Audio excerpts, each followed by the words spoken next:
Hey, this is Panda here, sponsored by KCW Platinum. I'm here with Darren Donald, who's sponsored by the Lakes Joinery. Darren, just a few questions before you go into the game today. How are you feeling after Wednesday? Me personally, I'm sore, but that's because I'm old. But I'm sure once we get out there and get moving, we'll be alright to get rid of the stiffness. Spot on. You've been at the club for a couple of years now. Can you tell us any previous encounters you've had with Silksworth and what kind of team they are? Last couple of years, they've always been a good side, good footballing side. Always travel with a good team as well, so I'm sure today will be a tough game. Spot on. What are your expectations from the boys today?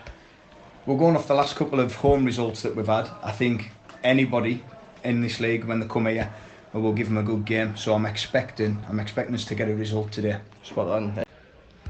Okay, this is Panda, joined with gaffers Mike and Fawcett. Mike sponsored by Jeff Fawcett and Fawcett sponsored by MD McDonald Roofing. Fawcett, 4-0 on Wednesday. How do you feel going into the game today?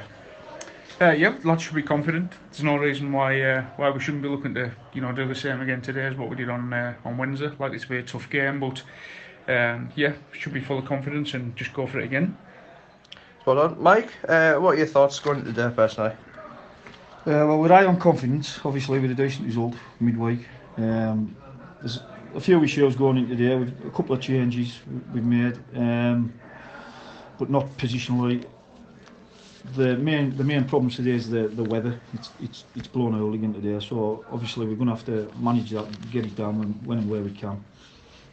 Spot on. Fawcett, opponents today, Silksworth. They had a good 2-0 victory to Richmond on Wednesday night. Any thoughts on the opposing team today? I'm sure they'll be up for it. Obviously, the league position tells you a lot. They've had a good start.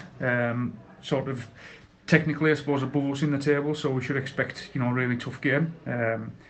Yeah, so I think we're going to have to be on it 100%. Otherwise, it could go against us. But hopefully, the lads will turn up again and put a good shift in. Alright, this is Panda here. 2-0 loss for us today. Ian with the gaffer Stephen Fawcett. What do you make of today's game? Not good enough, really, from start to finish. We didn't do any of the things that we have done recently at home. We didn't work hard enough. Didn't produce the quality on the ball that we needed. And they deserved the win. Worked harder, played better. End of story, really. What do you reckon was to blame for today's performance? Well, I think, like I said, it was a combination of the two things, really. The work rate that wasn't there, but also, when we were on the ball, we didn't show any quality. Don't think we've really worked their goalkeeper, so you can't expect to score goals if you're not creating any chances. Okay, Panda here with today's man of the match, Reece Fretwell, sponsored by M&H Builders. Reece, sum up today's game for us. I don't know, it was one of those where nothing went our way. We didn't really deserve to win, but at the same time it was like we could have took something from the game. But yeah, first half we were on top and should have been more clinical. Yeah, yet to announce the rules of the government lockdown. What are you thinking if we're allowed for the next game, which is Darlington away? Wednesday night, isn't it? Correct. Oh well, Wednesday nights are always tricky, but I don't know, we'll just have to see what happens. We'll still have a decent squad, so hopefully we'll go and get the 3 points and make up for today. Spot on, good luck for them. Cheers. Cheers, mate.